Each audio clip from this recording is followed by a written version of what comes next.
மயிலாடுதுறை அருகே அகர ஆதனூர் புற்றடி மாரியம்மன் திருக்கோவிலில் 89ஆம் ஆண்டு தீமிதி திருவிழா நடைபெற்றது. இதில் ஏராளமான கைக்குழந்தைகளை தூக்கிக் கொண்டு தீக்குழியில் தீ மிதித்து நேர்த்திக்கடன் செலுத்தியது காண்போரை மெய்சிலிர்க்க வைத்தது. இதில் நூற்றுக்கணக்கான பக்தர்கள் தீ மிதித்து தங்களது நேர்த்திக்கடனை செலுத்தினர். மயிலாடுதுறை மாவட்டம் தரங்கம்பாடி தாலுகா அகர ஆதனூர் கிராமத்தில் உள்ள புற்றடி மாரியம்மன் கோவிலின் 89ஆம் ஆண்டு தீமிதி திருவிழா வெகு விமர்சையாக நடைபெற்றது. இந்த திருவிழாவை முன்னிட்டு கடந்த 2ஆம் தேதி பூச்சொரிதலுடன் காப்பு கட்டி விழா துவங்கியது. தீமிதி திருவிழாவை முன்னிட்டு தினந்தோறும் அம்மனுக்கு அபிஷேக ஆராதனைகள் நடைபெற்று வீதியுலா காட்சி நடைபெற்றது. 15ஆம் நாள் திருவிழாவாக தீமிதி திருவிழா நடைபெற்றது.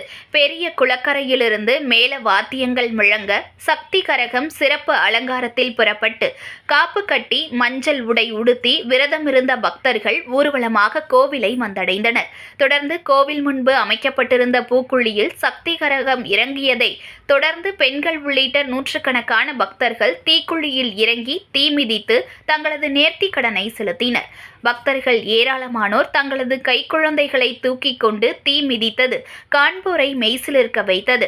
பெண்கள் மாவிளக்கு தீபமிட்டு அம்மனை வழிபாடு செய்தனர்.